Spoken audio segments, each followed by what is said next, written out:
And we're back for another episode of For the Lads with my good friend here, Luke Kuma. I really appreciate you taking your time and making the videos for us. You know, like I really, really do appreciate it. You know, for you to go out of your way like that Yes. means a lot, man. Yeah, well,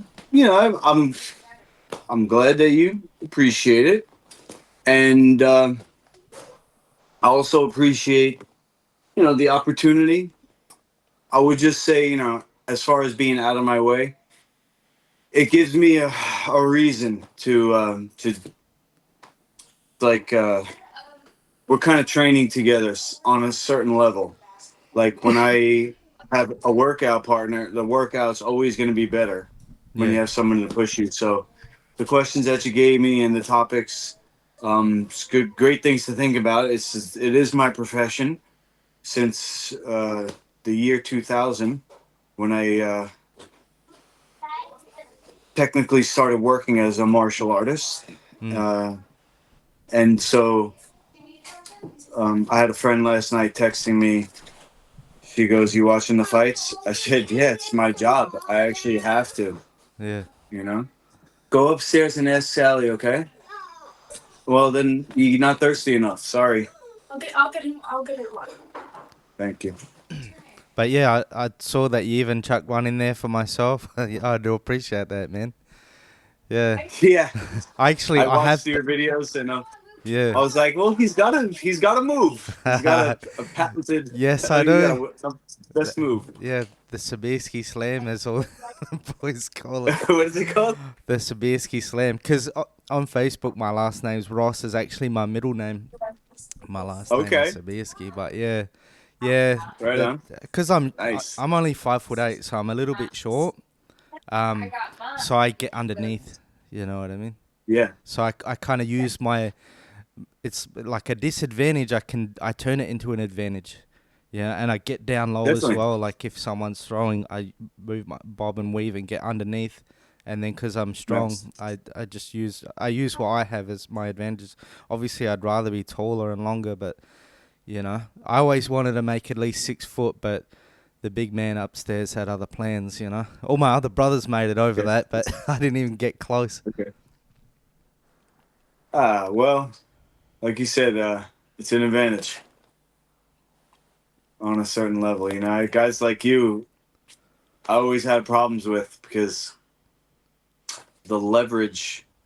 It's like as soon as they grabbed a hold of me, it was just like a shark in the water. Yeah, So I was surviving.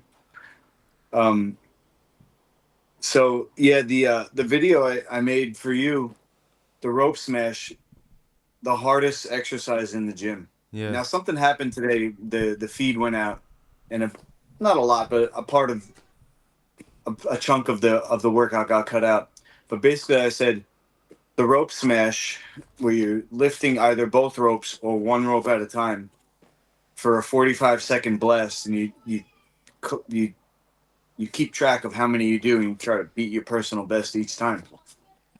My opinion, hardest workout in the gym mm, because the ropes are heavy enough that after like 20, 30 seconds, your arms are done. It's mm, like when you lift weights, you lift for reps mm.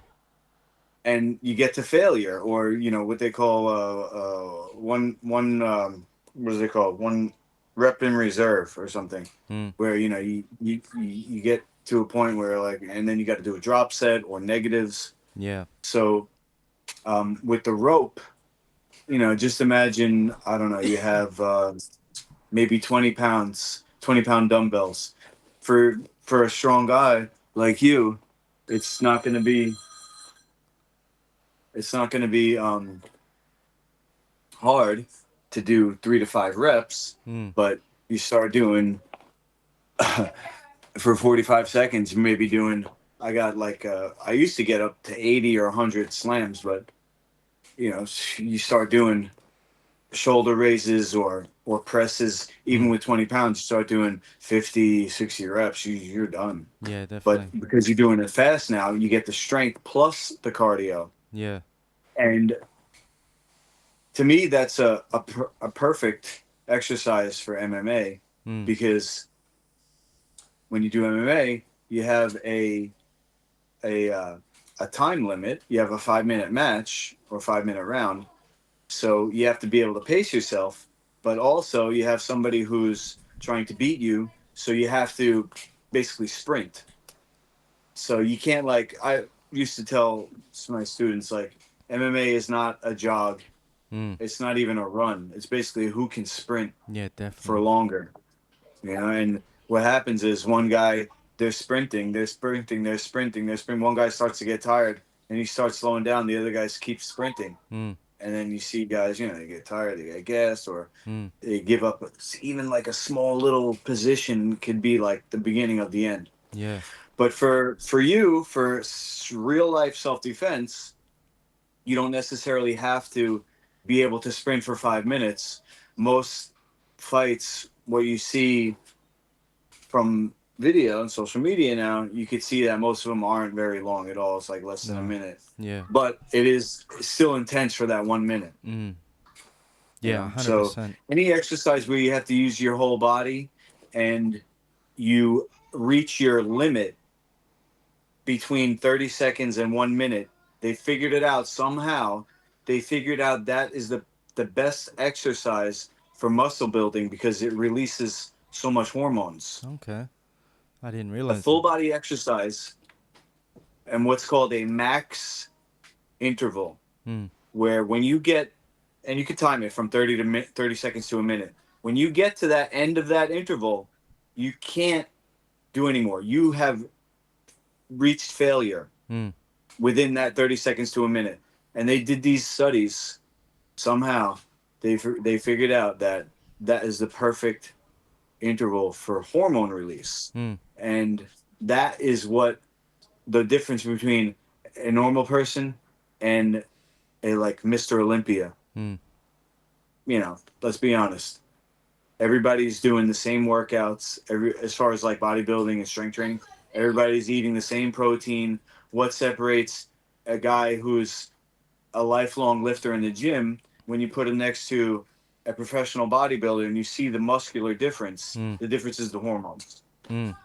Well, I mean, definitely. I So mean, for anybody who's an athlete or into protecting themselves, self-defense, if you have a Venn diagram where the two circles overlap, mm. you have sport fighting and you have self-defense exercises. The rope smash is going to be in the middle there where they meet, in my Mm. opinion. It's actually good as well because I've got a battle rope in the shed, so I can actually pull that one out. I've actually got one already here, Nice. so that works out good. Oh, yeah. And And yeah, if they're you hard work. anybody who's doing, yeah, it's hard work. And then anybody who's doing regular strength training, if you do something like the battle rope before, and this is another study they did, if you do a high intensity cardio slash strength building exercise before your regular strength work, Mm. your other exercises get compounded because of that hormone release. Mm. That's a good So point. all your other strength building will get benefited, like as a multiplier. Yeah, that makes sense. When I was training consistently and competing, I always used to do something called Wenning warm-ups. So it'd be like you'd do 3 different exercises and you would do like a circuit, and each one you'd do for 20 reps, and then you go to the next station and you would like pre-fatigue and pre-warm up certain muscles that you're going to use for your bench or your squats or whatever. And Right on. because one, it helps pre-fatigue so you don't have to quite lift as much, and two, when you pre-warm up their muscles, it helps to fire the specific muscles that you're looking to use for that lift. It's something that I got Ah, from Matt Wenning, and he's like a former champion powerlifter, and he's trained oh, like a lot of the elite guys. So I got that from him, and I found that was very helpful. So, and that goes into like what you were nice. saying. So yeah, His last name is actually Winning. WENNING, Oh, Wenning. nice, Yeah, nice. yeah. Right But on. yeah, he did do plenty of winning. Yeah. Nice. Um, I thought I would Good, man. I'd start with the. So you must have. I would imagine you heard that Jones vacated his belt. Mm. Yeah, which like we touched End of on an this era. last time, and like as far as a career goes, he's the GOAT. Um, Okay. we all want to see them get paid well. I mean, especially the legacy that he's putting on the line. But for me, the way that whole thing played out, it left a bad taste in my mouth, and it left a bad taste in a lot of people's mouths. I think if he never Really? planned, yeah, because he stuffed around Aspinall, right? And so like after his like Aspinall stepped aside, he defended the interim belt while Jones fought he had the Stipe fight, and Right. then if he never intended on fighting him, he should have retired then. I don't think anyone would have faulted him for like if he was like, look, me and Stipe and I, same sort of generation. I don't really have any interest in fighting the new Hungry Lions. Like all the best to them. Mm. I think everyone would have gone, yeah, no one's gonna fault you for that. You're the GOAT, all the best. But the fact that he dicked him around and go, oh, beating him means nothing, and blah blah blah. I think that the Aspinall fight would have been, if not his best win, or like as far as competition wise, definitely one of his Mm. best wins. And to like Mm. blow him off, and then it's not just his fault as well. Partly of this is the UFC for letting him drag it out so long, and letting him stall the division. Um, so yeah, I Yeah. mean, yeah, it left a bad taste for a lot of people. So, how do you feel All about right. all that? Hold on. I got 3 notes before I forgot. Before I forget. Uh, there's one. There's two, and there's three. Okay. So first of all, Yes, Ruby. I'm gonna be. I think it was Frank Mir a few years ago. He goes to all the internet trolls. I'm gonna paraphrase. To all the internet trolls, he goes, "How many? What did he say? How many fights did you win?" Mm. And I'm just gonna be that guy. I'm gonna play not devil's advocate. I'm gonna be the jerk for a second. Mm. The pro fighter, the Jon Jones. Mm.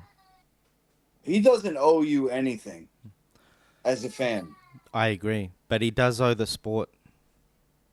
He doesn't owe anybody anything. He doesn't owe the sport anything. He's lucky to get out with his life, No, I agree with James. that. I agree, When that but cage door closes, yeah, okay?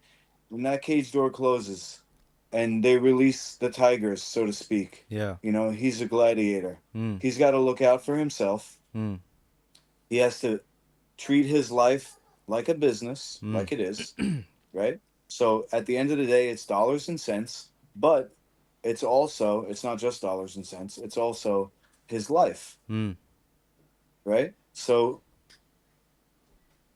the the idea that he has to do something to live up to or to play out some storyline that yeah, people think things go. Life is not a story. Life is not a movie, mm, and you rarely ever see things working out like the way you think they should. mm, The old saying, "Life gives you what you need, not what you want." mm. Right. So, how did Jon Jones give us what we need, not what we want? Look, Um, it's not a fairy tale. It's not I Rocky. agree, and he I, doesn't owe anyone. I get that, but vacate the belt. I mean, if you never had an intention to fight, don't string the fans along. Don't string Aspinall along. You're the heavyweight champion. Like, you're not just competing in the UFC. You are the champion. You have the title. If you don't want to continue, like, I think that's what.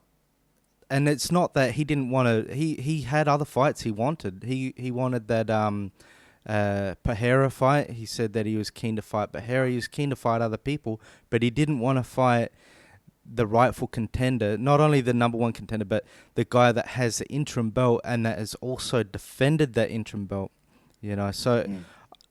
I 100% agree. Like Yeah. you're literally putting your life on the line if you're in there, and he's made plenty of money and he owes no one anything, but it's not a good look, and after such an epic career, it's not a good way to go out. If he had the Stipe fight and he was just like, hey, I'm gonna call it a day. I just don't want to put my body and that on the line anymore. I don't have Yeah. anything to prove. I don't think anyone would have had a problem with that. But it was just the way it was dragged out, and then he was like, oh, beating him means nothing, and I'll fight Pereira and I'll fight this guy, but he won't fight the guy that is the interim title holder. I Yeah. just think that it's disappointing, he It's should have disappointing retired on a before. certain level. So it's not like I said, just to reiterate, yeah, he doesn't owe me, he doesn't owe anyone anything, but Mhm. the sport still gifted him a lot. He gave a lot to the sport, 100%, but the sport also gave him a lot as well. And I think you got to respect that. You got to respect the fans, and you got to respect the other competitors, especially if you're the one holding the title belt. So, but it is what it I is. don't think you have to. You don't see when martial arts became a sport, became a promotion. You lose a lot of those values, which I appreciate. Mm, The respect, the honor. We teach people to protect themselves, but now you have the promoter who's giving people a way to make money by doing the opposite, mm, by going into danger instead of protecting people from danger. So yeah, part of mixed martial arts is very ugly, mm, and it's not always the best technique that wins. You want to see these. We're kind of spoiled because we watch the highlight reels, we watch movies, we don't see the failures in the gym. We don't see. It's like you look at the Instagram models, the pictures are all touched up. You're only seeing a certain angle, and we think that everything is like that, which it's not. We're only seeing a very small sliver. So when something like this with Jon Jones, it doesn't really. It's not a highlight reel finish. mm. It's a little bit like a decision. It's like a decision that maybe it's controversial decision, but I don't know necessarily. Now you could say maybe Jon Jones as a mixed martial artist through and through, like his whole body is martial arts incarnate. Mm. So maybe it was actually a strategy for him to never give credit or anybody any idea that he was going to do this. Maybe he didn't know. Mm. Maybe he knew he didn't want to bow down to Aspinall. And so him playing these like psychological games is a form of fighting Mm. where he never admitted defeat against Aspinall even outside the cage. Or my second point is this. How old is Jones now? Is he 40? I think he's like 37 or something, 36, 37. So Okay. he's close to my age. I think he's So 37. after 30, Mm. the human male produces less testosterone year after year. Mm. Now, let's just say Jon Jones is enhanced. Let's just say that athletes under doctor supervision can be microdosed at levels which are undetectable because it's just normal that they're going to have the testosterone level of themselves Yeah. when they were like in their 20s and 27 late or something. teens. Mm. So where somebody who's 30 should start to taper off on testosterone Mm. production. And me, I noticed it after 40. It really was started to be noticeable. Yeah. And, you know, if I wasn't a all natural health coach, I might have considered doing microdose myself. But let's just say you have Jon Jones or somebody who's microdosing and the body adapts. Mm. You have an initial spike or level, and even if you're at a peak level, you see it. Uh, Sylvester Stallone, Arnold Schwarzenegger, uh, Jay Cutler, the guy from England, Oh the yeah, Shadow, yeah. I know what you mean. right? Anyway, yeah. They're on juice their whole life, but there's still a decline. Mm. Yeah, definitely. Now, one theory could be that Jon Jones, he just doesn't have that, that thing that testosterone gives you, not just physically but mentally. Mm. Like that drive to compete. Aspinall still wants to conquer the world. Mm. I saw this thing the other day. Jon Jones, he's sitting cage side at some other event, and two young streamers, like million followers, this guy Jack and this other guy Island Boy, Mm. they're like internet beefing. Mm. And so Jon Jones pulls Island Boy over, and he goes, "Oh, you guys beefing?" It looked like he was about to have like like a mentor type of relationship with the kid. Mm. So he's and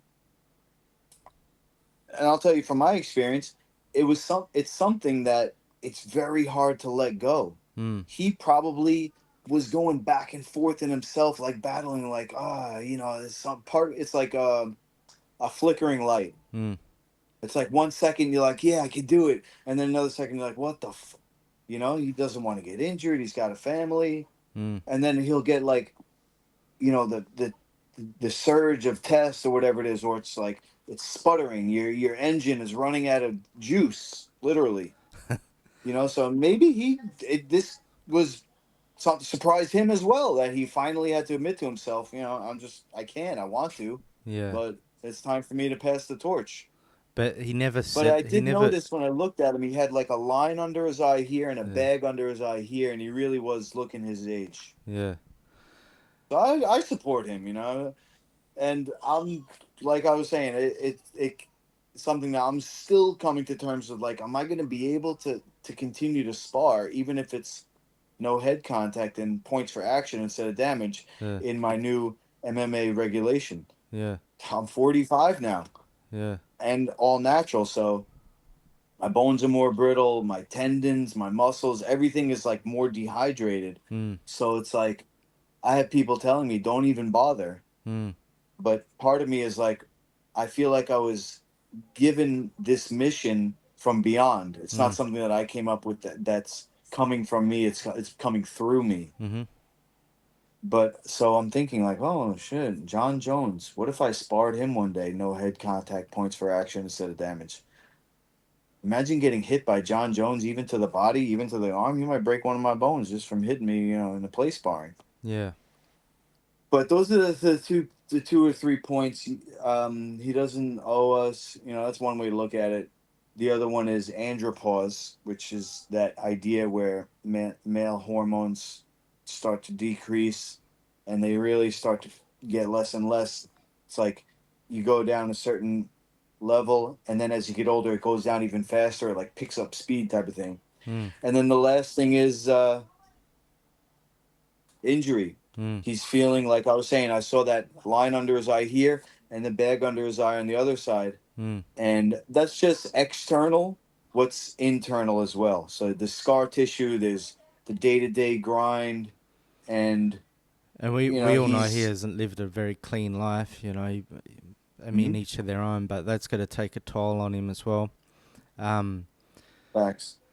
but yeah, look, for me, I always kind of supported him. I was always like, look, he doesn't have. It's not the ultimate nice guy competition. He doesn't have to be a good person for me to be interested in watching him fight. He just has to be a good fighter, and like.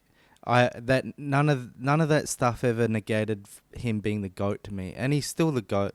But for me, I thought it was fucking bullshit. Personally, like it rubbed me the wrong way, to be honest. Like just because the way he discarded Aspinall like that, like if you didn't want to fight Oh, him, there was other ways to go about it. but that's just my opinion. And like you said, I've never been in there, and I'm not going to judge anyone for not wanting to do it anymore. But I think there's ways to go about it. He treated him in real life like he would have treated him in the cage, which is give him no respect. Well, give him no, Yeah, you know, fair enough. I yeah, mean, give he him is no respect. You can say at least he's congruent with who he is the whole way through. that, you right? can't knock him for that. You know, he was a dick the whole way.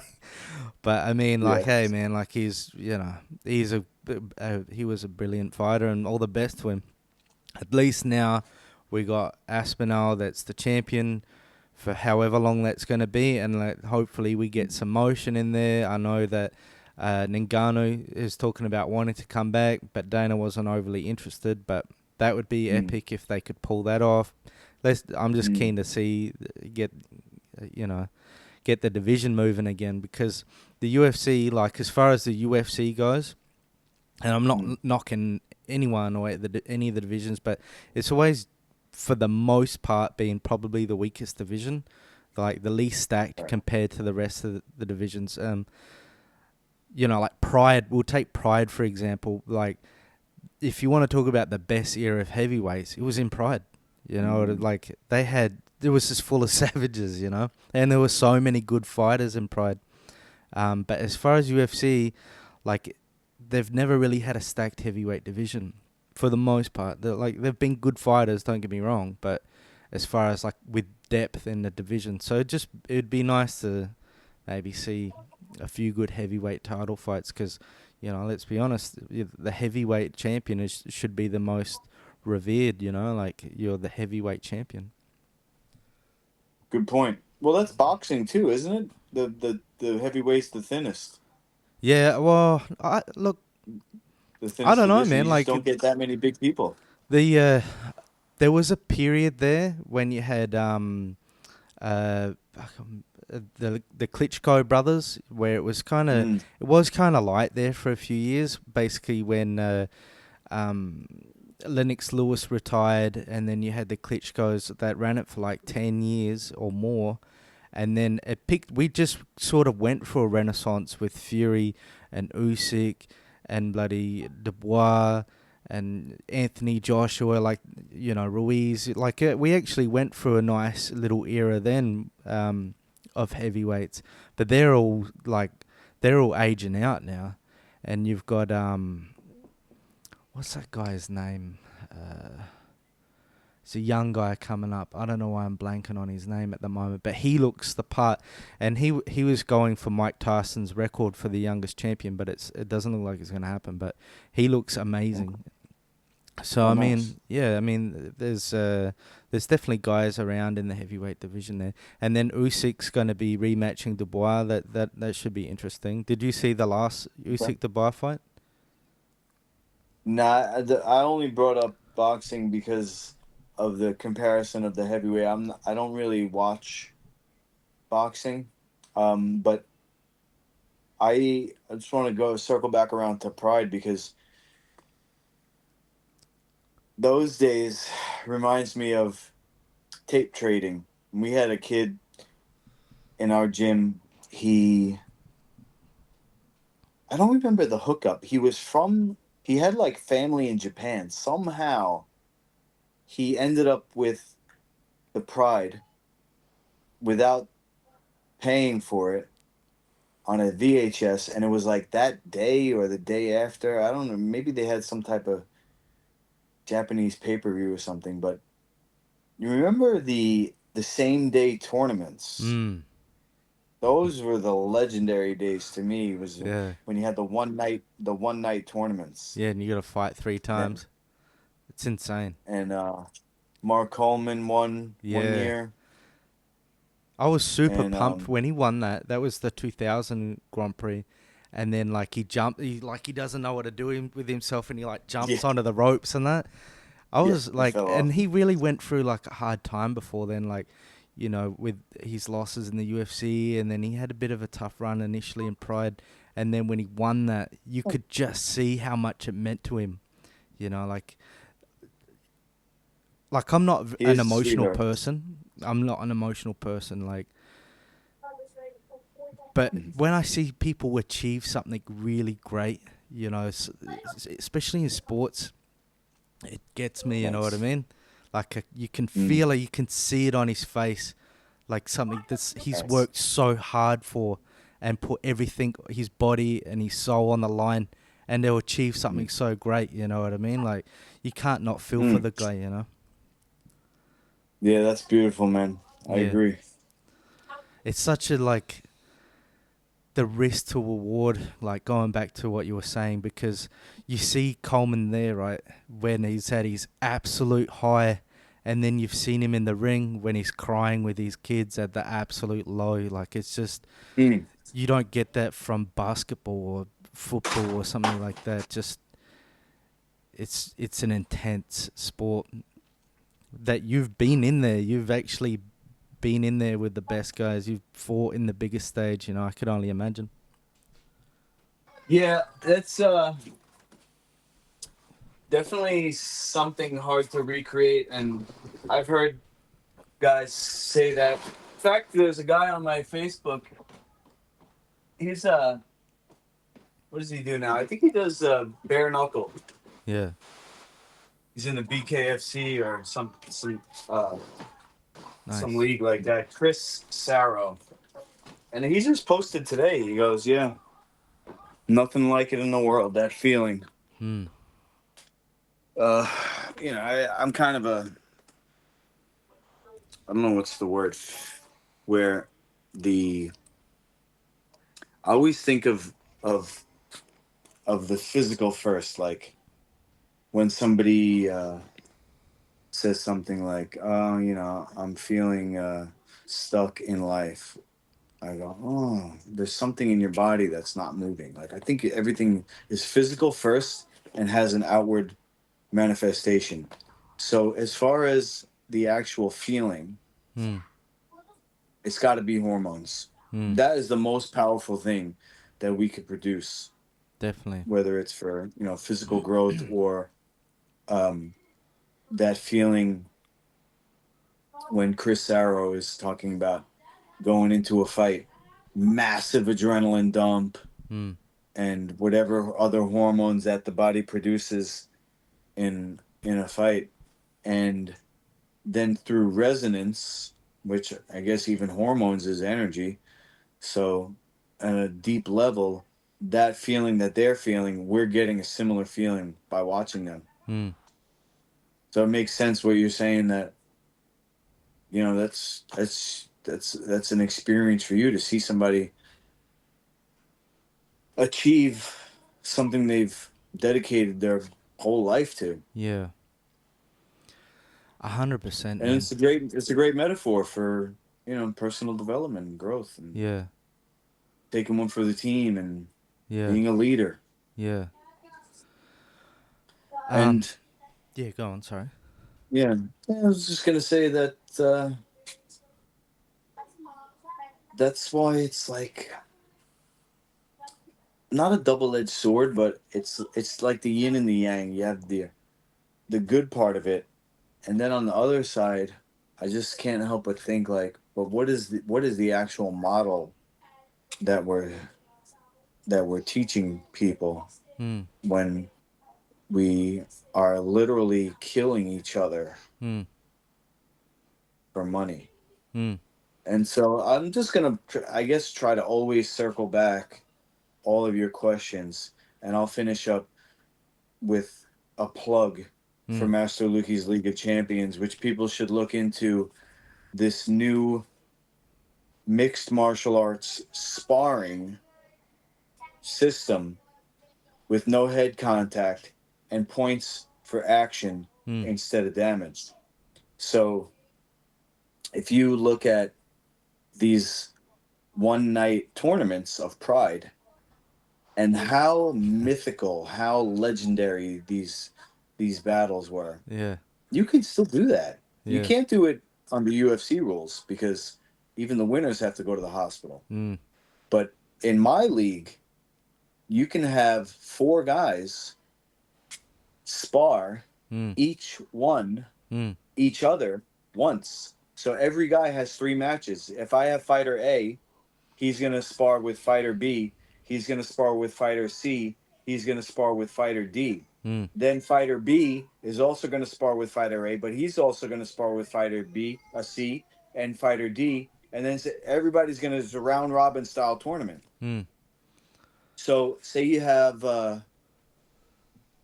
in I'm just thinking college basketball in America here, we got the March Madness, right? Everybody's like, oh, college basketball. You have all these teams, and it boils down to one. What if you had March Madness all year round? It's a year-long tournament. All these teams each face each other once. In MMA, it would be you have, I don't know, 30 fighters, Mm.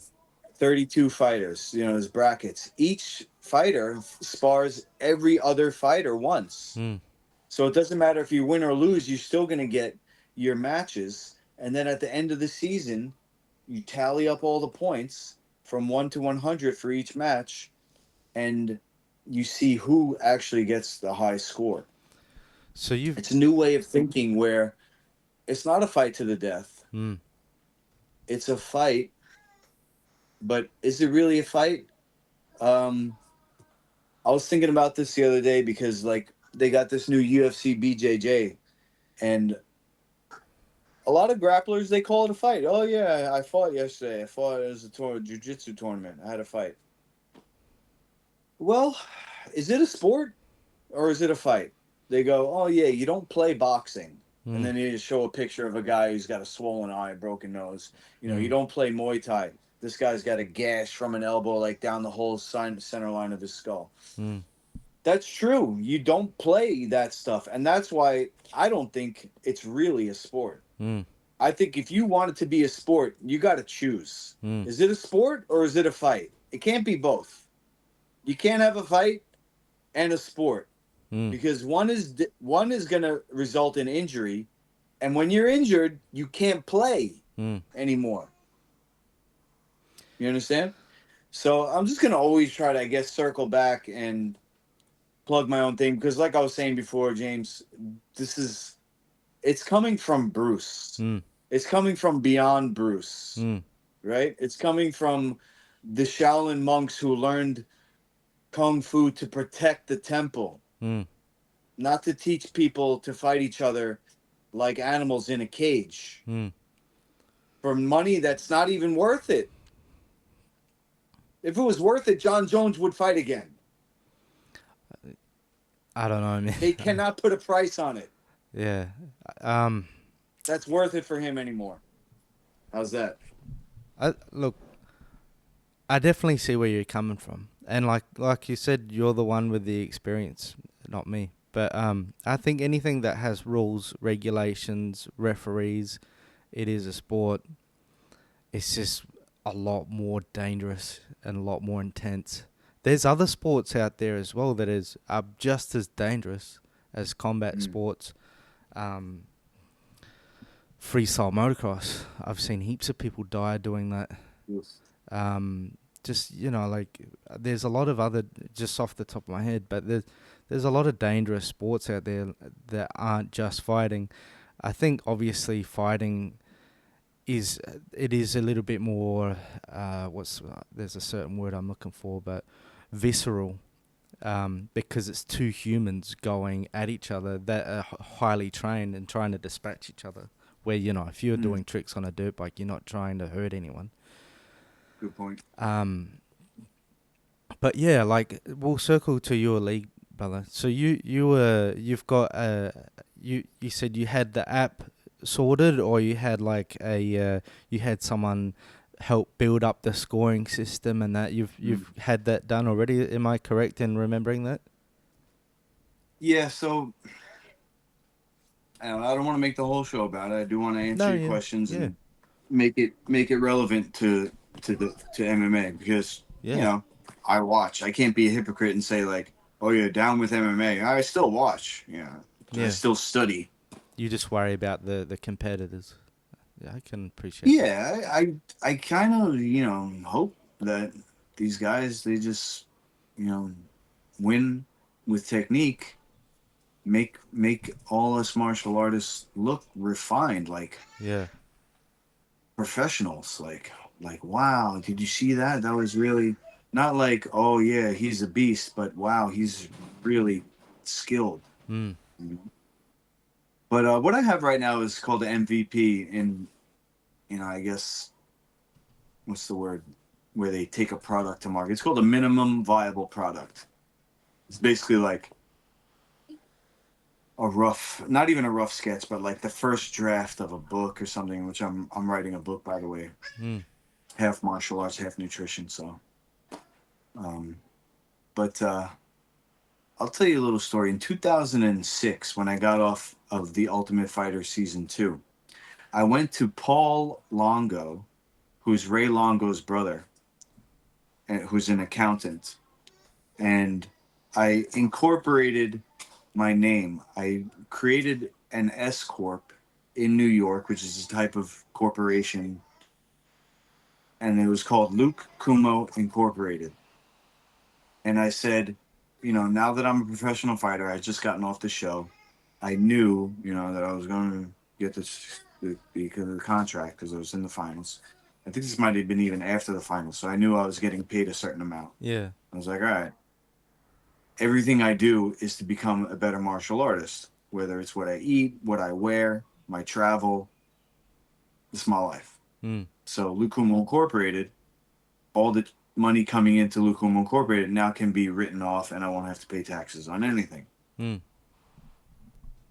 So fast forward earlier this year. Now I didn't have to go to an accountant. I used ChatGPT, and I said I want to form a nonprofit organization now. In America, it's called a 501c3 nonprofit corporation formed in the state of New York. It's called Master Lukey Incorporated. And I said, now I'm on a mission. It's not a corporation. It's not a business where I'm trying to make profit. Mm. I want to become successful, not for monetary gain, but for exposure and making changes in the world. Mm. So I want to be able to get donations, Mm. corporate donations, angel investors, Mm. people who just see the value in further regulating the sport, like Zuffa did, bringing MMA through Spike TV and through the Boxing Commission to make it mainstream and get sanctioned by all the athletic commissions. What they have to do? They had to regulate it. They Mm. had to take out the headbutts, the groin strikes. They had to wear gloves now, right? All these regulations. They did that for a reason. And it's the same reason. You may not see it now, but it's the same reason. And that is to grow the sport. I Mm. was watching a video with Craig Jones today. He's saying, that's what I want to do. That's why I do what I want to do. You know who Craig Jones is. Yeah. He's your Yeah. countryman. Yeah. I know who he is. I've met him before. Oh, amazing. He Yeah. seems like a really cool dude. I, I'd love I to only meet him. met him briefly, but yeah, he was polite. My brother Jack, who you've met briefly, he got a photo with him and that, and yeah, he seemed like a good dude. He goes, that's my mission, to grow the sport of jiu-jitsu. Yeah. I don't want to see guys like me ending up with brain injury and homeless. I don't want to see guys like the ones that we don't hear about anymore. Mm. No, I definitely How about you know who Sanchai is? sunshine. Sanchai, Oh, don't. No, I don't. Sorry. legendary Thai fighter. It does ring a They bell, have actually. Now, 200 to 300, yeah, it rings a 200 bell. to 300 fights. Yeah. I just. Legendary status in Muay Thai. Yeah. That's 200 and 300 other people that we know nothing about. Yeah. Are they okay? Probably not. What Some about of them. Gary Goodrich? Yeah, I was just gonna say Gary Goodridge as well. He's a perfect Yeah. example. Like, I mean, perfect example. Maybe poor wording, but you know what I'm trying to say. He's a good example Yeah, of what you're trying to absolutely. say. Like, Who's I the guy? definitely Dale feel for him. Earnhardt Jr. Oh, from Dale His Earnhardt Jr. his NASCAR, right? Yeah, Yeah. he died. Yeah. Yeah, I think it was him. It might have been Dale Earnhardt Sr. Somebody died, and because of his death, they are now required to have certain safety yeah. Okay, that equipment was because of in the that. car. So like he had Yeah, whiplash. he skidded out and went straight into the wall at Oof. however fast they were going. And the car, because the car was built in a certain way, right? Mm, Over time, they fixed the technology. Because the car was a certain way, it didn't even look that bad. mm, But inside the car, his head was so violently shooken back and forth like that that his brain basically exploded. mm, He just smashed into bits mm. inside his skull. So when they found him, Yes. he was still like he wasn't disfigured or anything. It's just he was dead. Inside. Yeah. So that's something that I actually learned from a friend. I've said this before. Shout out to Wally Kokoski. He told me when I left Ultimate Fighting and started to, um, become public about these brain injuries. He goes, "Yeah, in hockey, they don't even make head contact, but they still get concussions from the whiplash." I thought you can punch in hockey if you throw your gloves off and Right. that you can call out a That's fight. true. But That's true. Yeah, you're right. You're right. So, Master Lukey Incorporated, what I'm doing now is, for example, Tuesday, I'm going to go to Monster MMA, and this is going to be hopefully, you have your plan A in a fight. mm, That's what you want to do. Hopefully that works. I'm going to show up to their early morning class. It's either 4 or 5 a.m. I got to figure it out, find out. I'm going to take their class, and I already cleared this part with the school owner. mm. His name is Derek Manji. He's a black belt in jiu-jitsu and a Golden Gloves boxer. He was a sparring partner for Chris Weidman, but never competed. He didn't want to. He would have been a beast, though. He sounds like it.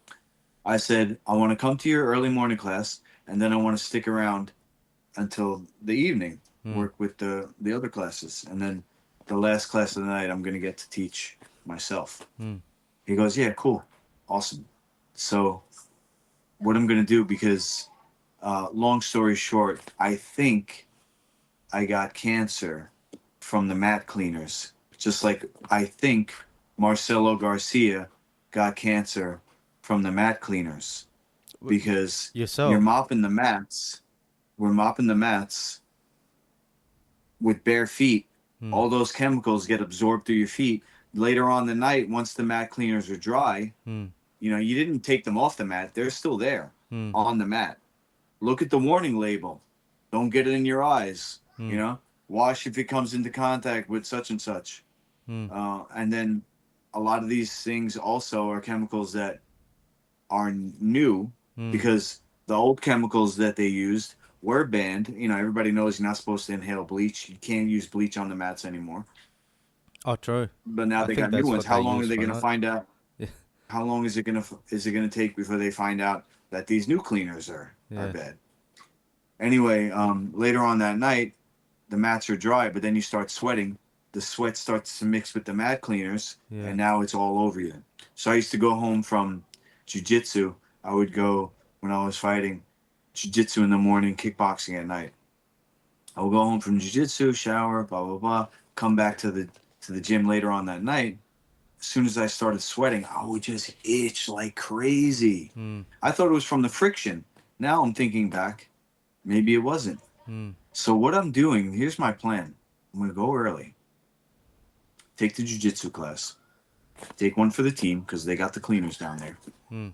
After jiu-jitsu class is over and they finish what they're doing, they clean the mats, everybody leaves. There's nothing really going on during the day at some of these gyms, unless it's a big box gym. Usually the mats are empty. Plus, this place has two sides, so I can clean one side while the other side's being used and then switch. Mm. My method, your gym's not fully clean until it's Master Lukey clean. I'm going to scrub the mats with eco-friendly cleaner, one that's non-toxic. Yeah. Then I'm going to use a wet dry vac to suck up the suds. Yeah. So I've scrubbed the mats and lifted the grime and the cleaners Yeah. So what's left on the mat? Just the mat. Yeah. You It's clean. take. Yeah. It's Nice. literally cleaned instead of sanitized. Yeah. Yeah. Big difference. Because, we're supposed to have healthy bacteria on our skin. We're not supposed to be a sanitized stainless steel nothing. Mm. And that's what happens to a lot of these people because look at what's his name? Gordon Ryan. Mm. He he got ringworm. He got staph. He got all Mm. this stuff and just took massive antibiotics. Mm. Antibiotics just completely sterilizes your intestinal tract, kills all the bacteria. Mm. So what happens next? You don't even have good bacteria, Mm. and now there's nothing to crowd out the bad bacteria. I actually went through that recently. Obviously not to that degree, but with when I got staph, and then I ended up getting like bad stomach problems and that because I was taking it for so long to try and kill off the staph infection. But yeah. But just to circle back around, did I miss that? Did you just say that you got cancer? I said I thought I had Oh, cancer. sorry. Look, I'll yeah, tell you the story. Because I don't go to the doctor. I do yeah. natural healing. I got a few certifications up here that I want to put in the background. I believe, and I have to be careful on your YouTube channel No, it's because alright. YouTube is going by the CDC guidelines, and I've had videos pulled. I've had channel strikes Yeah. for saying the wrong thing, the right thing, the wrong way. Mm. So, what I believe, and I can say this, what I believe is that health comes from within. It's not something that you can do to get healthy. Mm. It's something that you can be healthy Like manifestation. if you get rid of the things that's causing you to not be healthy. I believe that it's natural Mm. to be Oh yeah. healthy. That's our original state. Like, for example, in Korea and Japan, the waters where the nuclear Fukushima leaked into the thing. Mm. Did you know that the bacteria in the ocean is eating all that up? It's True. actually cleaning itself. Oh shit. I didn't know that. Nature will heal you Yeah. if you can get rid of the true cause Mm. of the disease. So I don't go to the doctor, and I don't have to. Yeah. And if I did have cancer, I would be on a natural healing protocol to do what I can to not have cancer anymore. Yeah. And that's all I'll say about that. No, fair enough. But I do have a video if anybody wants to look on my channel, Master Lukey Inc., and type in tumors. And there's a video of me showing what I believe to be multiple lumps on my back. Mm. But What I'll do is I'll see if I can find that video, and then I'll either put it in the comments or I'll put it in the description. okay, So if anyone wants to fair have a enough. look. I appreciate it. No, that's all right. So, I have this book that I'm writing, and it really is coming from me, which is half martial arts, half nutrition. That's what I am. Yeah. I'm half martial arts, half in my life. And so I'm gonna clean the gym with pure water, and my mission, my goal, is to get sponsored Mm. with a bus or a van or a truck that has a water purification system attached to it, so that not only am I cleaning the mats with eco-friendly cleaner, the water is actually pure, so it's not like chlorinated or whatever kind of crap they put in the city water. Mm. Also want to have big air filtration systems to come in while we're training, while we're cleaning, breathing in clean air. And as part of an overall mission to use martial arts to help people Mm. and teach people how to protect themselves on multiple levels. Yeah. And that's the Master Lukey mission. So it's called the safest way. Mm. Safest way to do MMA, safest way to use MMA to have a healthy lifestyle. Yeah. But the other thing, the other part of it, the martial arts part, I'm going to be at the end of the night when they give me the class, teaching a seminar Mm. in the time frame of a class, which is only about 90 minutes, about the scoring system. So how I'm going to have a somewhat regular class, teaching the moves, Mm. getting a good workout in, but also in the structure of this scoring system. So, like at the end of the class, it's a Muay Thai class taught by one of my old coaches. So I'll teach about a little bit of MMA Muay Thai. At the end of the class, we'll have a little bit of neck wrestling or clinching, sparring, Mm. just like rolling, but with no takedowns, just stand up, grappling, getting good positions, trying to grab your partner, and using the scoring system from 1 to 100 to give each partner a score. And what I want to do at this gym and then other gyms is get fighters to sign a mailing list or a list of potential fighters until I have, 4 guys in each bracket, a lightweight tournament, a or a female tournament, Mm. a grappling tournament, you know, Mm. and then I have a venue that I can rent out for the day Mm. and have a Long Island or a New York championship Mm.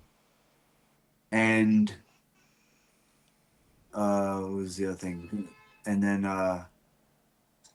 oh, also I'm gonna use the footage because I'm gonna basically be streaming the whole day Tuesday.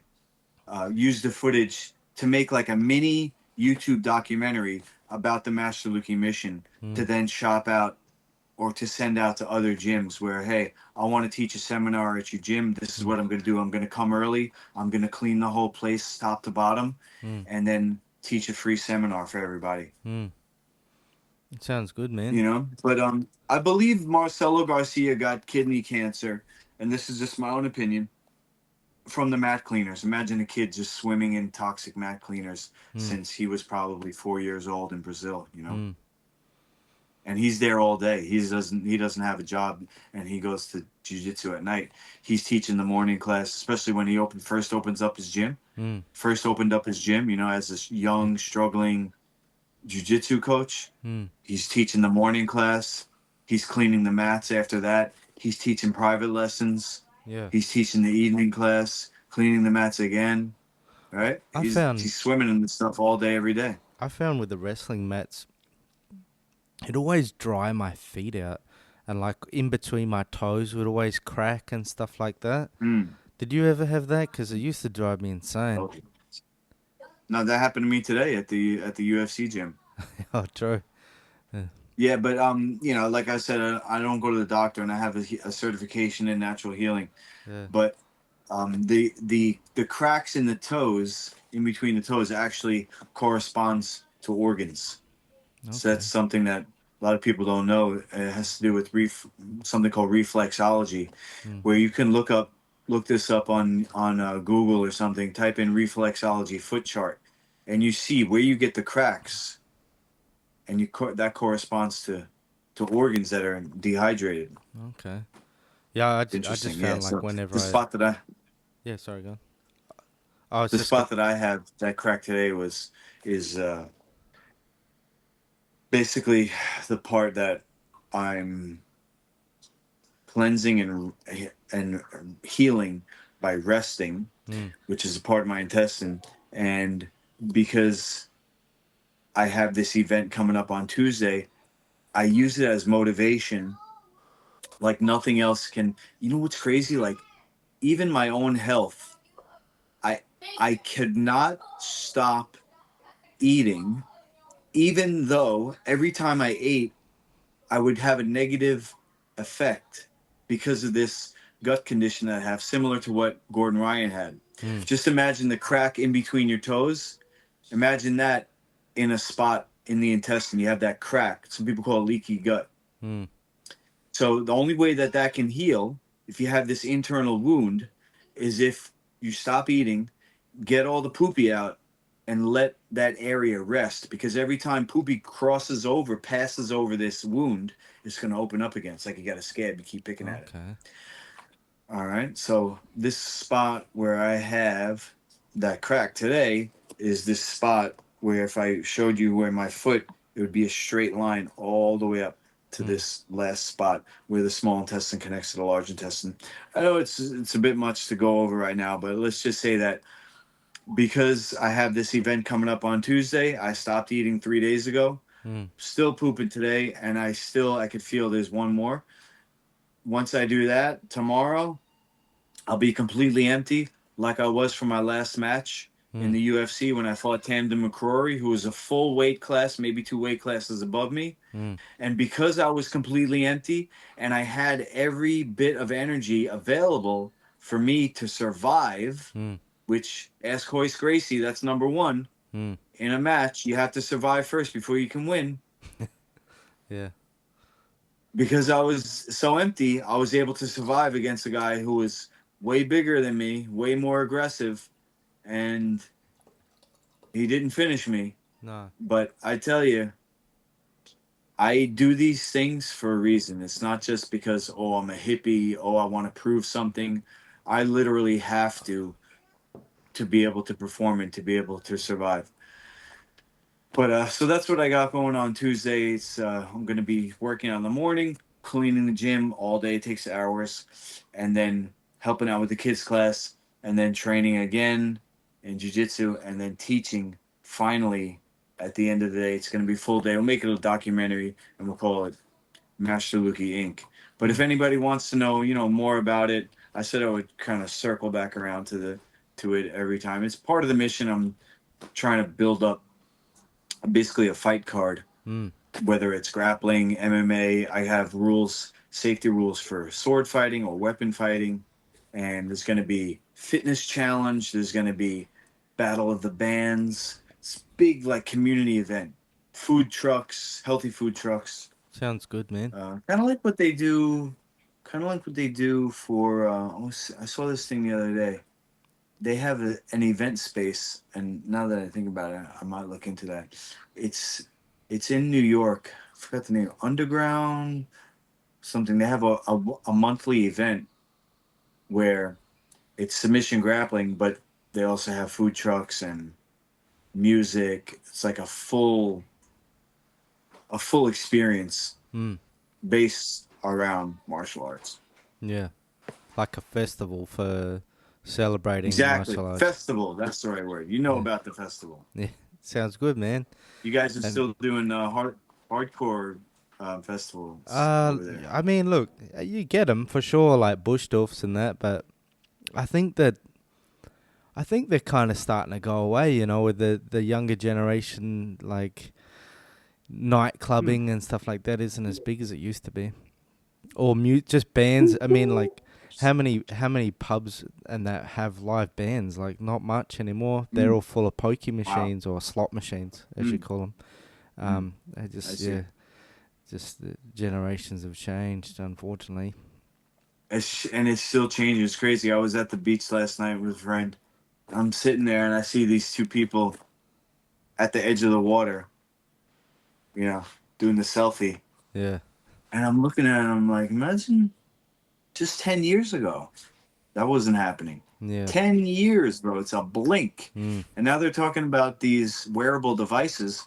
We're probably not going to have cell phones in 10 years. Mm.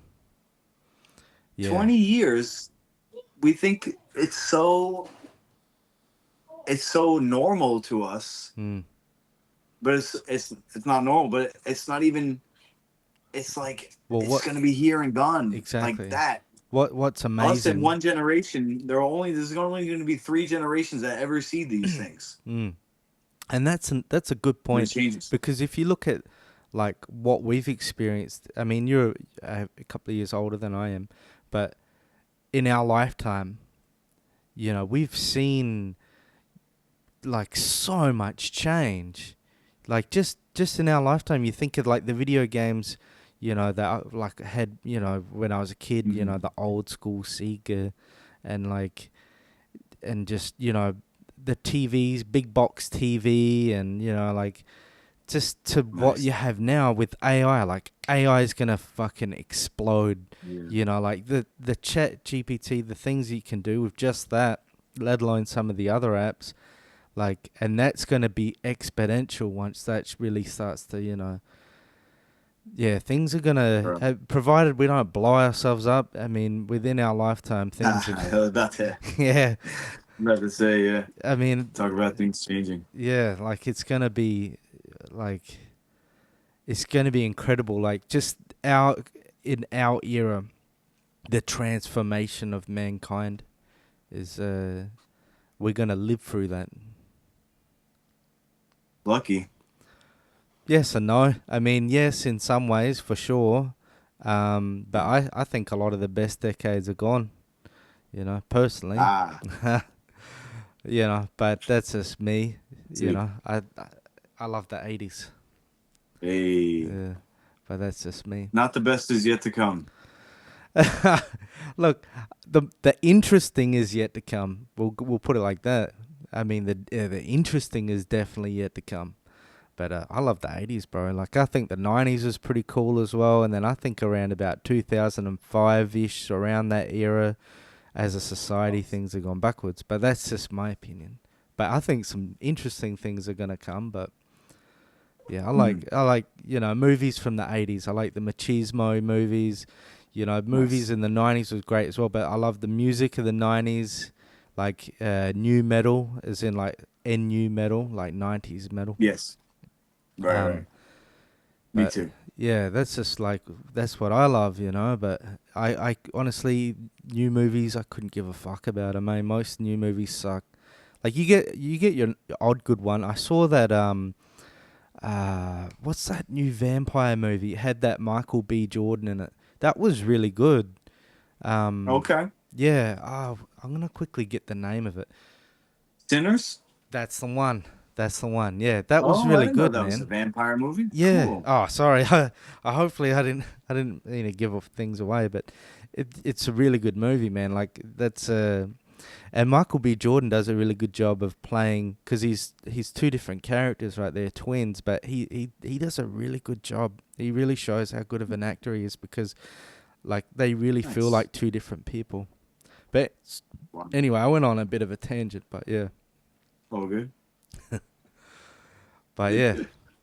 What about you, brother? Like Uh, I got a question for you. All-time favorite go movie? for it. Um, I'm not gonna answer that, but I will give you a cool one because I was thinking about this yesterday. I want to watch it again. The Never Ending Story. Oh yeah, I loved that when I was a kid. It was a good Another one that I want to see again because for some reason Val Kilmer popped up on my thing, and Val my Kilmer son, right here. he's my s- That's Val Kilmer. hey. Oh, okay. Yeah. If I'll Nice, show you a close up later on, but yeah. nice. Rest in peace, man.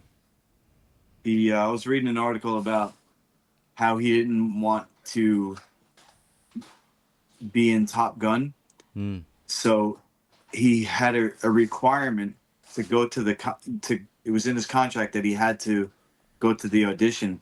So he started being a jerk in the audition, and the director was like, "It's perfect." Yeah. So it backfired And on him. I think it popped up on my feed this article because one of my old training partners, we go back and forth on Instagram, and he posted something on my Facebook saying that we were gonna fight, he was gonna kick my butt or something, and I wrote, "I'm your Huckleberry," which is a quote from the movie Tombstone with Val Kilmer. So I was searching up a GIF, an Mm. animated GIF or whatever, however you pronounce it, to send him in the post.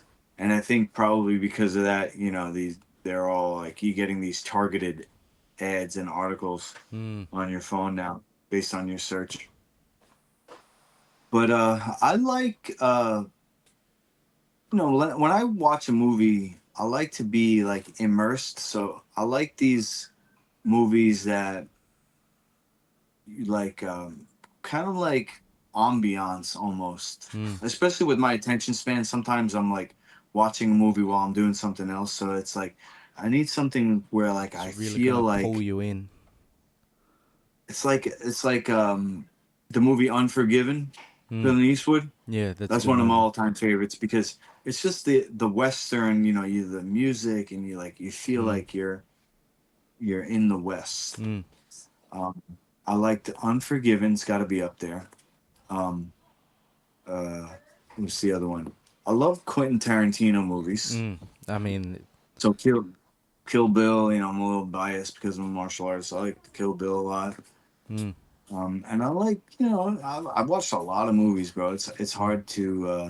It's hard to pick one, but I think I told you this already. My favorite Bruce Lee movie is actually not one of his original movies. It's the one where they released the unreleased footage of Oh, the his documentary. Yeah. Game of Death, Mm. and at the end of the documentary, they show you the last 25 minutes of the documentary is all this unreleased footage, because Bruce Lee wrote that movie, Game of Death, as a metaphor Mm. where each level represented a better fighter, Mm. where eventually he got to the mixed martial artist Yeah. who he had to defeat Mm. with grappling. Mm. And that was his student Kareem Abdul-Jabbar, Mm. who represented the athlete, Mm. The style of the no martial style. arts athlete. Yeah. And Yeah. I so that's mean. what I really took with me from my introduction to Bruce Lee's philosophy. He never wanted it to be a style. He said Mm. basically it's a journey Mm. that you have to figure out what works. But see, Bruce Lee didn't have social media. Mm. Oh, Now we well kind of before. see it's not even, you don't even have to really figure it out anymore. You can see what works, but you still have to go through the journey Mm. of the practice, That's right, man. Like, you and know. years ago, like people, younger generations won't understand because, like you said, you can go on your phone and see pretty much anything you could ever imagine. Um, Mhm. but like I remember when I was young, people thought that, and like I'm not obviously they can fight, but a lot of people thought the guys you saw in the movies were like some of the best fighters in the world. You know what I mean? Like Right. people's perception of things were just off, or people thought in Australia we're riding around on kangaroos or something. You know what I mean? People, because it's just because you just don't like. It's not like now where you can see anything. Like there was there was separation there Mm. between continents and sometimes just reality itself, where you can type into Chat GPT or Google a question of anything you could ever imagine, there'll be an answer there. Or go on a YouTube Mm. and see any fight or any sort of thing you could pretty much imagine, you're more than likely going to find it. Like the access to information. Like when I was a kid, we had 3 channels on TV, and there was Mm. there was one TV in the lounge room. You fucking watched what your parents wanted to watch, or you didn't watch anything at all, you know. And then eventually we Right. got lucky enough, we got a TV, and it was for the bedroom. It was an old black and white one. And like now, Nice. like you 4K on your bloody phone in your hand, in anything you could ever imagine, you know. Like Hell yeah. yeah, I mean, Good and bad. yeah, like yeah, good and bad. And like if you wanted to go and find your friends, you had to literally go out and go find them. You know, like Nice. we, it was like, like the strangest thing. Even though that was set in the 80s, and I was born in the mid 80s, but it was like that. You're all riding around on your push bikes. You're getting into mischief, and Definitely. there was. I Yep. think kids miss out now. You know, like yeah, I That's guess true. some of the games are cool, but it doesn't compare to going out and actually living your life and going out and doing things and being a kid. Like I feel Hmm. bad for them. The only people I see riding push bikes now are bloody crackheads. I don't see kids riding around on pushies. Where's the groups of kids riding around with their like shovels and that? I only see crackheads riding push bikes now. It's depressing. You know? Yeah, I see a few bike gangs here and there, Yeah. but that's everybody, man. Don't feel bad just for the kids. We all are inside too much. My coach is trying to get me to train outdoors more, Yeah. get my feet on the ground, bare feet on the dirt or the sand, But and fresh air, man. but like How at about least you? You live anywhere near like trees or? Well, You in the I city or work what? from 8 p.m. to 6 a.m. 7 days a week. Um, and then I have a wife, so I try to give her a little bit of time in the morning. Then I drop her off to work. So I try to squeeze a little bit of gym in and do this. I don't have time for anything else. Like I Mm. took my dog for a walk the other day. He's lucky to get a walk once a week, to be honest.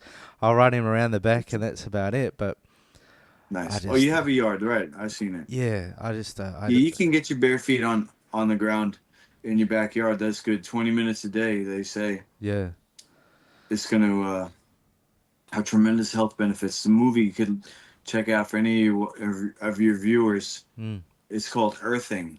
yeah, because you always have that Okay? separation. Like you got shoes, you got Exactly. rubber shoes on, and then between that you got the concrete floor, and like you're saying, you don't have that connection to the earth with your feet that are meant to be where the foot's spread out. It's not supposed to be all cramped in a shoe. I Facts. feel what you're saying for sure.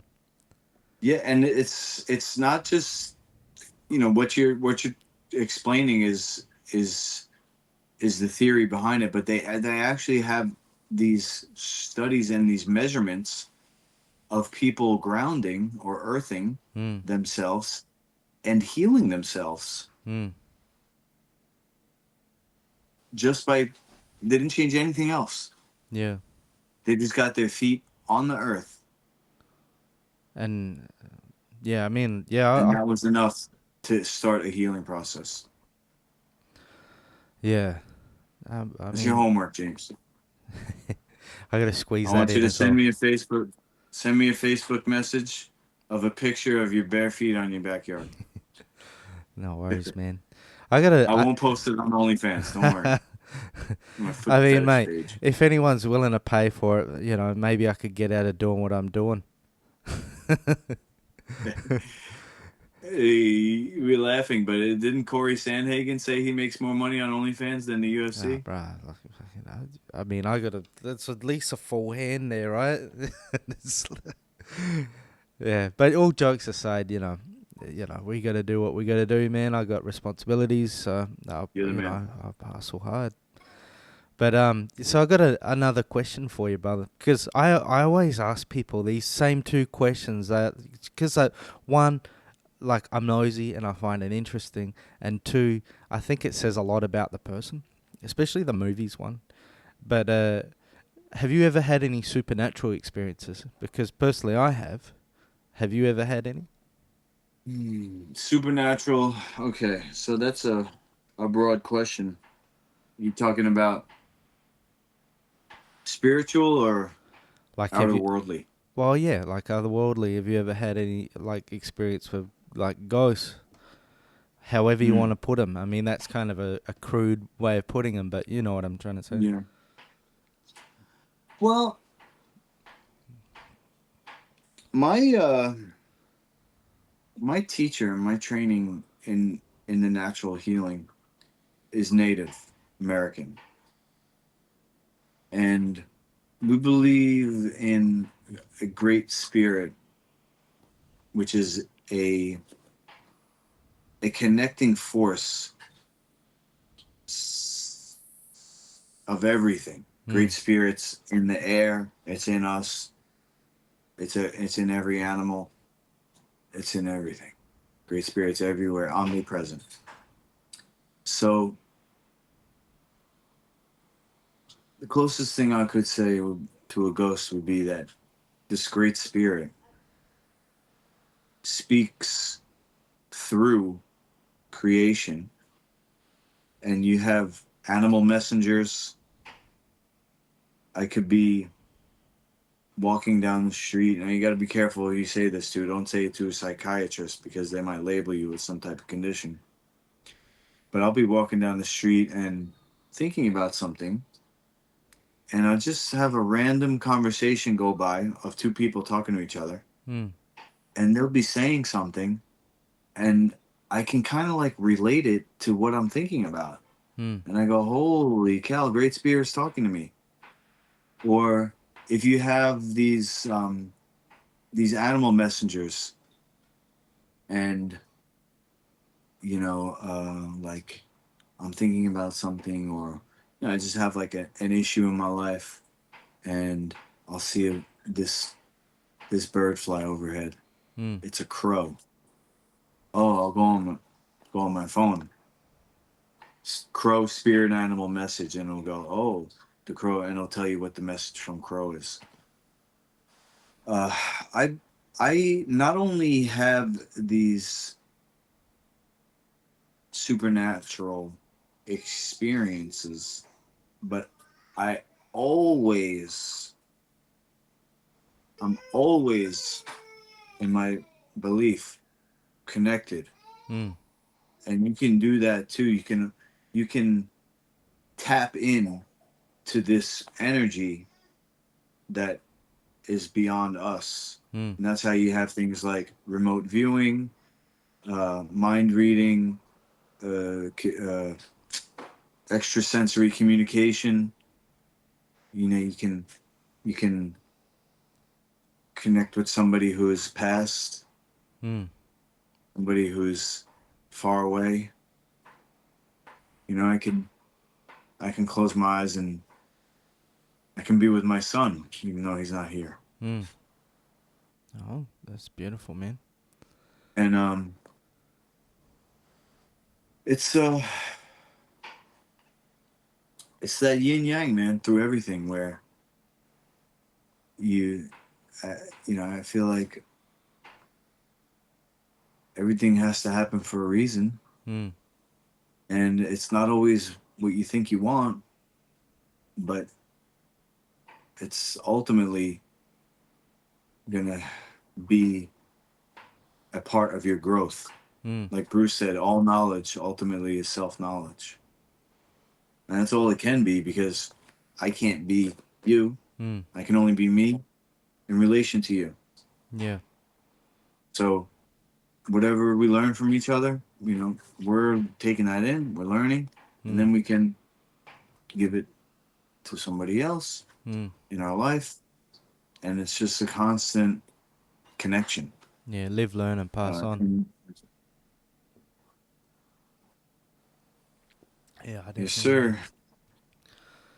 Yeah. And my ex girlfriend was big into, she would call them spirits, where she had a crystal ball. Another girl I knew, she has a religion where she connects to her ancestors. She has like a shrine of her ancestors. Yeah.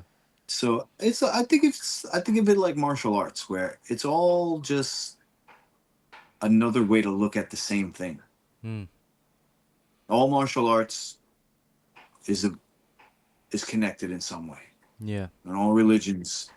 My teacher called it beads on a string, Mm. one string that connects all. Yeah, definitely. There's truths in all religions. They all have some truth in all of them, for sure. Um. So Amen. we'll circle around to the Oliveira Topuria fight, and how do you see that going? I mean, I would imagine. I remember you saying you're an Oliveira fan before, right? He was one of your Mhm. favorites, so I'm assuming he's gonna be the guy you're going for. But how do you see Yeah. that fight going? Well, just like you said, there's truths in all, but also not one. No one is complete of itself. And that was one of the videos I sent you, which was why Muay Thai is not a complete art, Mm. and why Charles Oliveira, although he's still got the most submission wins, Mm. he's a legend. He's the goat, one of the goats. He does take damage, Mm. and that's because he uses a Muay Thai style, and uses Muay Thai in MMA.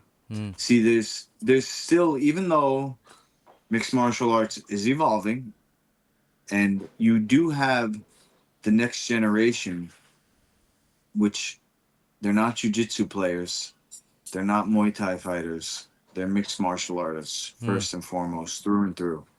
And Oliveira, he has a complete game, but it's Muay Thai and jujitsu. Mm. He's still doing Muay Thai, and jiu-jitsu. He's not doing MMA. And what I said in the video was that Muay Thai is two bulls crashing into each other. I, If uh, you look at a lot of the shorts, it has the symbol. yeah, definitely. One bull on the left leg, one bull on the right leg. In the middle is a circle. Yeah, And they crash into each other. yeah, And if you watch, Muay Thai fights, the two guys are standing in front of each other. There's not a lot of ring movement. mm, They're basically countering mm, and blocking. And the really good guys, they're good at it because they do a lot of sparring. mm. And since they're 4 and 5 years old, they're getting these looks and they're really good, not only offensively but also defensively. So Like it you said, becomes kind hundreds of of fights as well. Mm-hmm. Yep. And so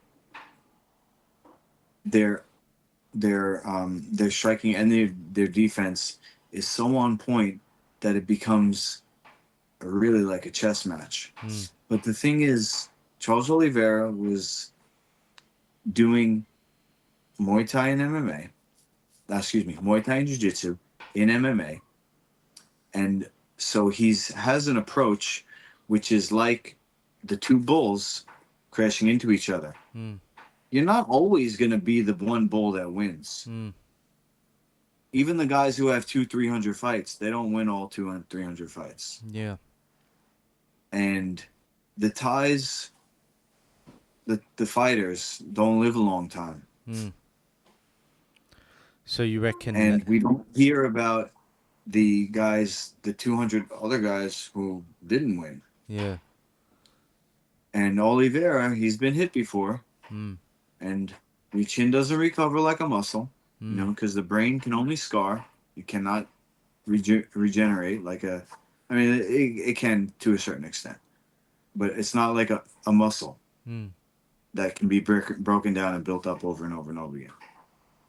The chin, every time you have to come back from a knockout, you're easier to get knocked out. Yeah, So, although I'm rooting for him, I do not see the fight going his way. mm. Okay. I think that if Michael Chandler, who in my opinion is mid-tier at best, especially in terms of his striking, it's very power-oriented and not skill-oriented. If Michael Chandler, who's a wrestler with a good punch, okay, I'm boiling it down too Yeah, yeah. to make a point. He's obviously not that bad. She's very good. Yeah, But as far as like pure striking goes, and like high level for the technique. sake of argument, if he's able to knock down and almost finish Oliveira, Topuria's next generation. He's next level. I really do see him finishing Oliveira I mean, with strikes. the fact that he finished Volkanovski and Max Holloway in his last two fights, like, oh, He's looking like a world beater right now. oh yeah. And you could even though when Volkanovski and Topuria were fighting, and Volkanovski was getting rounds, you could feel it. You could see like he was just stalking him, and he was like, you could see it's coming. Like, Wow. did you watch that fight? Did you feel the same way? Like he was cutting him off, and he was just like, it looked like he looked. Even though, like I said, even though Volkanovski picked off a few rounds, he did always look like he was in danger. And then when he finally had him lined up, just bang, just took him out. He just I mean, anything could happen. And Oliveira's going to be, I would imagine, he's a bit taller and longer, so, I mean, you never know. You might get him on the end of something. I mean, Topuria it doesn't seem like a very big guy, but I would have to agree. I think. Yeah, it's always a strategy. Yeah.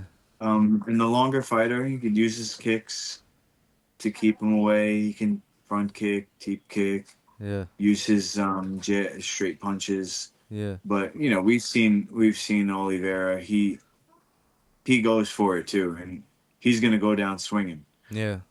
And That's why he could he could definitely get him. Yeah. I definitely want. I definitely would like to see it. You know, like you were saying about Jon Jones, you were disappointed. Mm. You like him as a fighter. I like Oliveira as a fighter. I like him as a person too. I Mm. like his story, how he came up, and his record, his accolades. Mm. It's really impressive. He's total package as far as likability and skill, Mm. and I will root for him the whole time.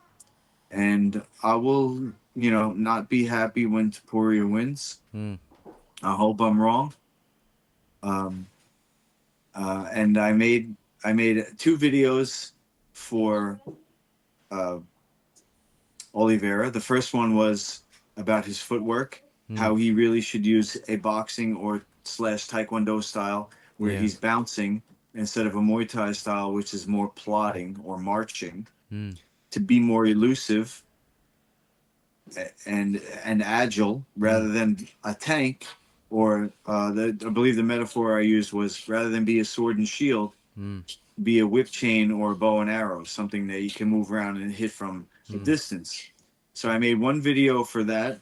The second video, I said, Topuria, even though you're the shorter fighter, you still, or even though anybody is a shorter fighter, I even talked about Mike Tyson, even though Mike Tyson was generally the shorter fighter, Mm. he's still his best punch, he will admit, and his most important punch is the jab. Mm. So I said, Topuria has to come in behind his straight punches. Mm. He's going to go for his knockouts, Mm. but you can't go for hooks, wild hooks right away. Mm. You have to come in on your straight punches because that's your first contact point where your Mm. arm is fully extended. That's as far away as you can be in somewhat of a safe distance and still make contact. You Mm. start to throw in hooks. Now you're not only in clinching range where maybe Oliveira could grab you, but you're also in elbow range. Mm.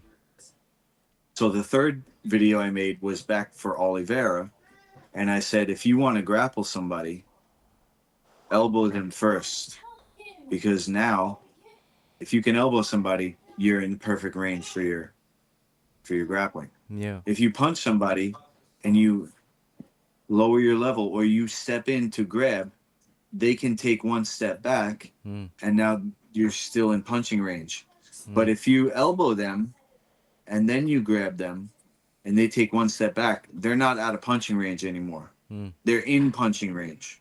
So one step out of elbow range or one step out of grapple range is punching range. Mm.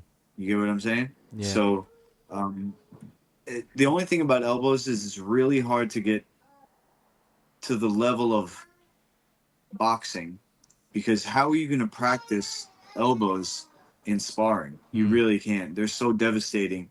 And because they are so devastating, in a real Muay Thai match in Thailand, they have a gentleman's agreement to only throw elbows after the second or third round, Mm. because they know how quick it's going to end the match. As Mm. soon as you start elbowing, it's Mm. like that's you can't like take elbows like you can take punches. Yeah.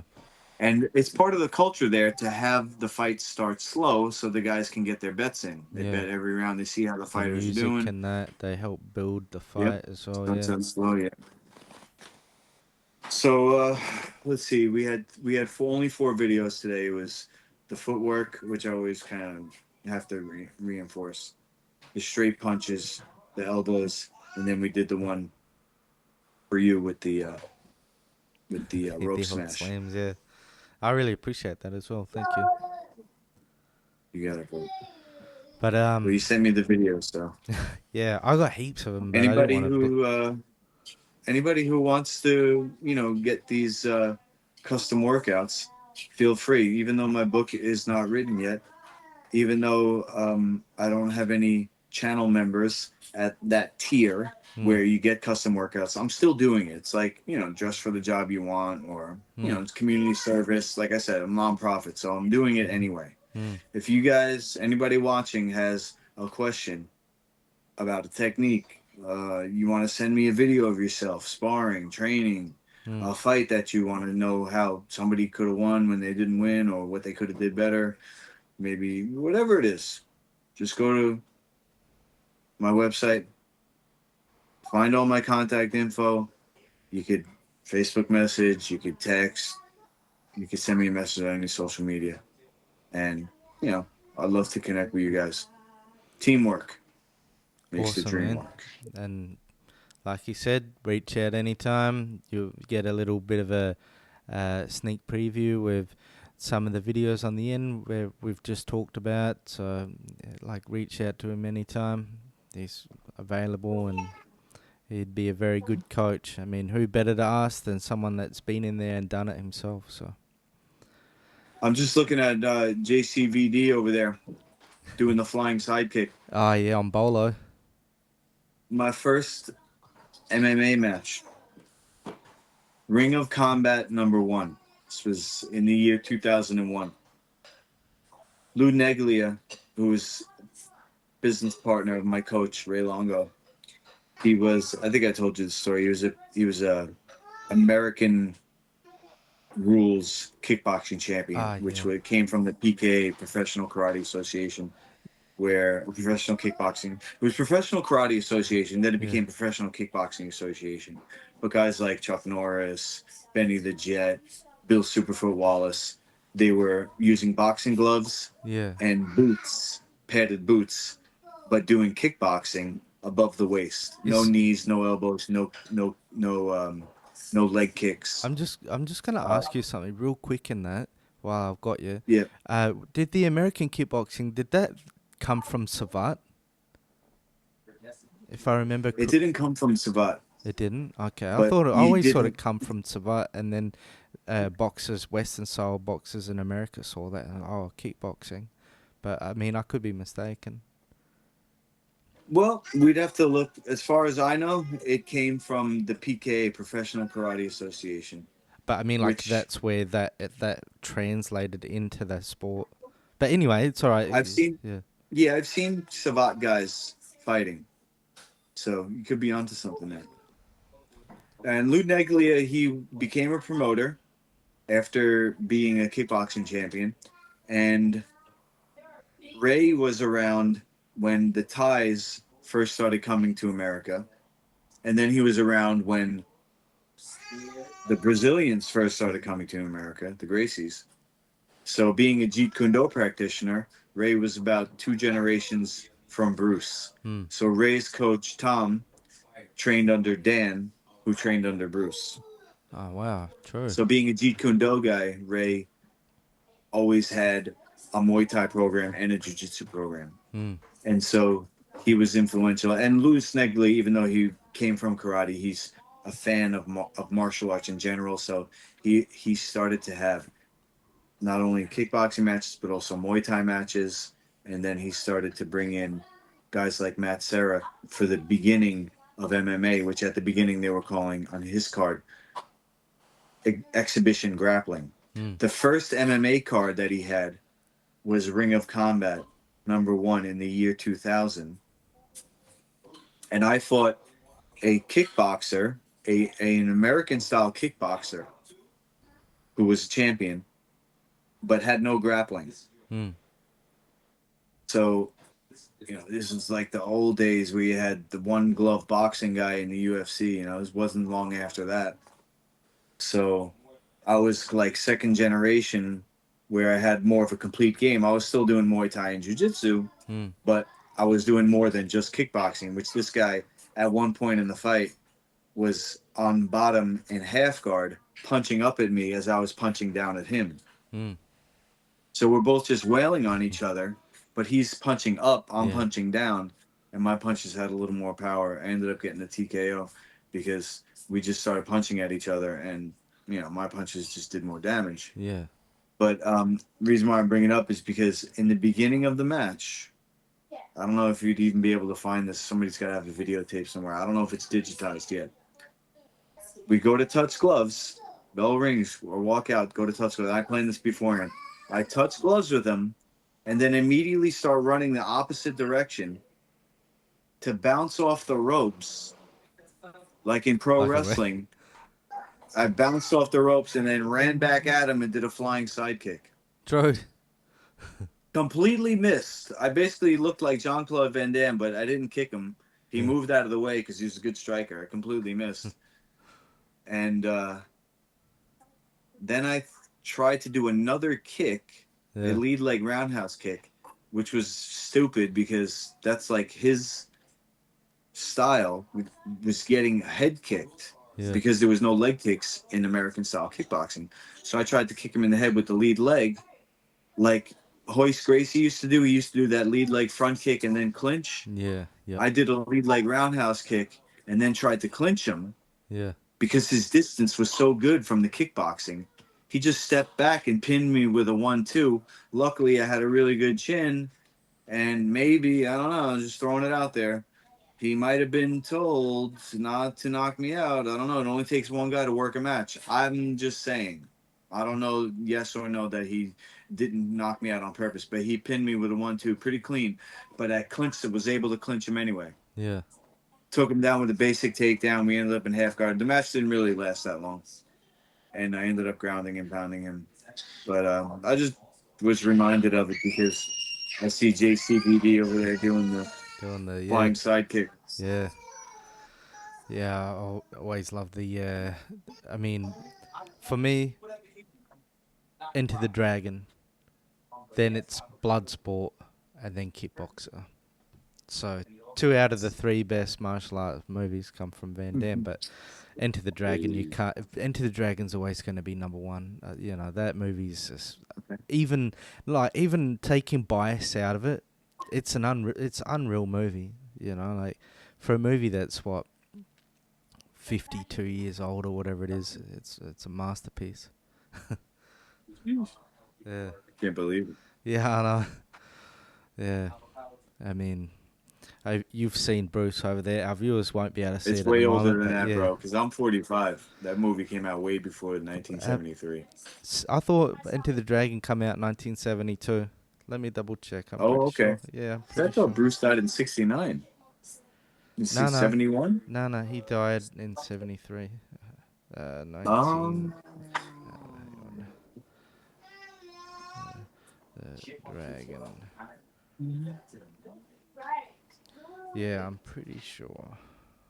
Oh, okay. 1973. So yeah, and then he died Right on. 1973. So yeah, Oh, wow. but yeah, over 50 years ago, and still fucking great movie. The Jeez. martial arts in it, and when Bruce throws his kick, because especially when you look at the martial art movies around that time, they're like in a rhythm. You know what I mean? Like you can see it's Yeah. so rehearsed.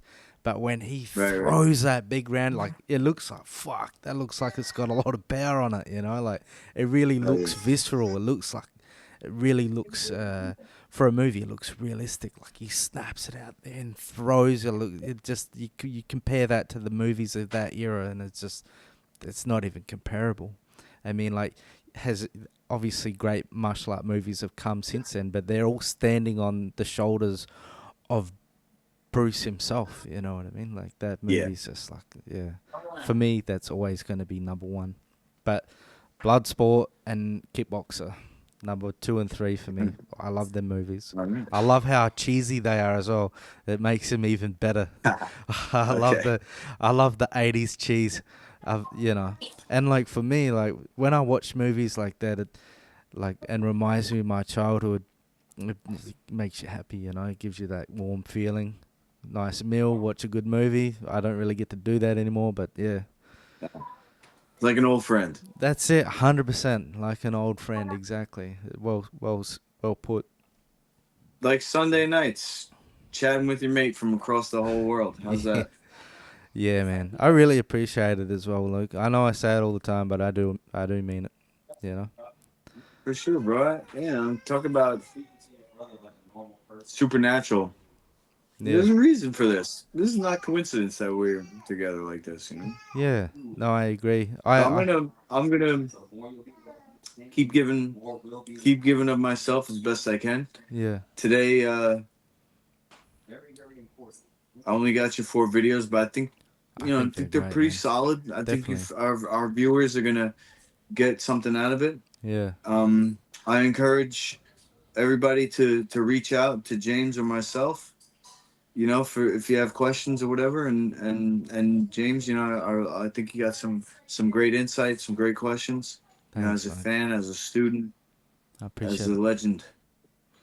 Well, you're the legend, but I appreciate the kind words, man. And Cheers. we'll wrap I'm this. JCVD, your Bolo. Yeah, well, I mean, physique wise, it'd definitely be closer to that, I reckon.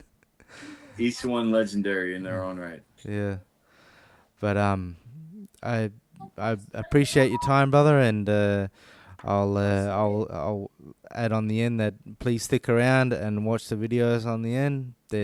I've watched them. There's good stuff in there that everyone will learn from. So, and till next week, we'll do another Master Next, Lukey's Monday, and we'll pick his we'll brain some break down more. the UFC and stuff. See what Sounds happened. good. Yeah, we'll find out exactly what happened and who end up pulling out the win. But Who do you got? You're saying the same thing as me with the yeah, Meg? I think Topuria. I mean, like Topuria is very patient and he stalks and he does throw, like you said, he does throw straight. He's got great timing. He's got fucking really good power as well in his hands. Mm. And he's just, yeah, like he's like Oliveira. I wouldn't say like Oliveira's like if you imagine your prime or just it's on a bell curve, right? So I would say Oliveira's still in his prime, but he's on the back of his prime, where Topuria is coming into his prime, and he's just knocked out two of the best ever from the division below. But that being said, anything can happen in a fight. Oliveira's bigger, he's longer. He could keep him on the end of something. He could catch him in an exchange. He's very good guillotine. I mean, they're both good in submissions. But if he catches something and maybe could wrap him up in something in a scramble, I think it's a dangerous fight. I just think stylistically it could be dangerous for Topuria. I kind of liked him for Islam. I think he could beat Islam, but Nice. I think that yeah, if I was gonna put money on it, I would say Topuria for sure. But I could see in a world where Oliveira could get the W. He's tough, like I said. He's long. He's scrappy. He's been in there with the best guys for a longer period of time. So he's a grizzled veteran. But yeah, I would have to go with Topuria. So we'll see what happens. But yeah. All right. So real quick, without breaking down, let's do. Are there any other interesting fights that we could make a prediction on? So I'll just give you a one-word answer. Too easy. We'll have a look. I'll pull it up right now. There's got to be a decent undercard. So we've got Pantoja versus Kai Kara France. So Kai Kara France I'm is gonna from go. So go on. Yeah, I know them both. I like Car France. I just never. Oh, you know what? He did surprise me that one time. Mm. Is that for the belt? Yes, sir. I believe so. Yo, my bad, bro. No, that's all right. Did you? Somebody called me and I tried to hang up on him. I hung up on you instead. Oh, good brother. These. So Pantoja's got the belt or Car France has the belt? I don't even Yeah. know. Pantoja. If I Okay. yeah. All right. So uneducated guess, uneducated not guess, uneducated prediction. I'm gonna say the champ keeps the belt, but I'm actually gonna root for your countryman, Car France. Well, I agree. I mean, and he's from New Zealand, so not Australia, Oh, but close. oh, And that's why I'm in the same boat as. I mean, New Zealanders might get shitty with this, but I look at New Zealand as like the little brother to Australia. You know what I mean? Like we're yeah. close. There's heaps of New Zealanders that live in Australia. Even though there's rivalries there in certain sports, there's a kinship there for sure. So yeah, I'll be going for Right. Kaka France as well. I've met him before. He was super nice. Yeah, he seems cool. Yeah, I like his style too. I like. yeah. But All right, I who's tend to next? agree. I think Pantoja should definitely be the favourite. Okay, next. So you had where are we? Oop. Yeah, so Brandon Royale versus Joshua Van. I'm not too sure. I don't know who the second guy is. Next. Benil Dariush versus Renato Marcano. Ooh. That should be a good one. Benil Dariush versus Renato Moicano. Well, I'm going to root for Renato Moicano because he's just got the best personality. And I think he's going to win, too. Yeah. I'll bet on him. Yeah, I mean, we'll find out in a week's time. But yeah, there was supposed to be Paula Coaster on there as well, but that got pulled. Okay. But yeah, I'm not too sure about the Benil and Morcano one. That should be a good fight, but I've only ever seen them a couple of times because, like, I know both names, but like I've mentioned before, because I work so much, I only ever usually get to see the main or co-main. There's very little, very rarely do I get to see much of the undercard, just because, like I said, I'm just so busy, man, and just timing and stuff. But yeah. Anyone else? No, it's been a good episode, man, and I'd like to reiterate, I appreciate your time, and for everyone, check out the videos. You know, they'll be on the end there, so check them out. Anytime, reach out to Master Lukey. He's your man, and I'll leave a link in either comments or in the description to the video that you mentioned before. I'll message you about it after, and I'll dig it up and I'll add it in there. So, thank you, everyone. Right, Master Lukey, till Take next care, week. lads. Thanks, brother. Cheers. Thanks. We're just going to start in the beginning, which is the idea that you're never standing still. So how do we never stand still if we're in the same spot? If we're not moving anywhere, how can we not stand still if we're in the same spot? Well, you could do this, which is what we're going to do. So this is like our fighting stance. Our fighting stance is not here. Our fighting stance is here. All right? So we're never standing still. And we're not going to do like what some people do in Muay Thai, which is this, the Thai march. Reason why we don't do the Thai march is because the symbol of Muay Thai is two bulls crashing into each other. Okay? There's going to be a crash. It's not jiu-jitsu, which is a yin-yang, a spiraling yin-yang, and Jeet Kune Do, which is a turning yin-yang. That's Bruce Lee's method. So that's taking somebody's energy and redirecting it to use the person's own force as a multiplier, rather than two forces crashing and then one loses. If you can take somebody's force and multiply it, you get more force. If you take somebody's force and you crash and one dies, you have less. So what we do is, instead of crashing, we're going to turn it and turn it into an upward spiral, what I call the double dragon.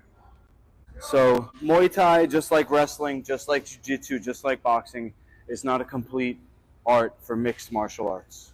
The safest way is not to plod and walk into harm's way and just try to block it. The safest way is to be mobile and agile. This next part of the shadowboxing line drill is actually for Ilia Topuria. Now, Ilia Topuria in this match is Mike Tyson. He's got a shorter height and a shorter reach. However, Mike Tyson himself will tell you the most important punch in boxing is the jab. Whether you're tall, whether you're short, whether you're Charles Oliveira, whether you're Ilia Topuria, your jab is your most important punch. Nothing will land if you don't land your jab first. And that's a big problem that I see in MMA. Guys are so hell-bent on getting a fight of the night, getting a performance of the night. They just load up on every punch. They don't pick their opponent apart with the jab. And that's why boxers look down on MMA strikers, and they look at it as unrefined and remedial. And they're not wrong. So even though Ilia Topuria is the shorter fighter, he still needs to use his straight punches. Why is that? Because once he gets inside the range of Charles Oliveira, he wants to be at his own punching range and not close enough where Charles Oliveira can hit him or elbow him. If Ilia Topuria starts winging hooks, he's going to be within the grabbing range and elbow range of Charles Oliveira. So even though he's shorter, he still wants to start with his straight punches. So we're going to time the step so that when you land, your punch is out. So like in pro wrestling, you know, they go like this, right? Now it's exaggerated, but that's actually what you're doing. You're stepping and you're landing. All right? So we're going to go here and we're going to jab. Bouncing. Jab, jab. And you can do 1, 2, or 3. Jab.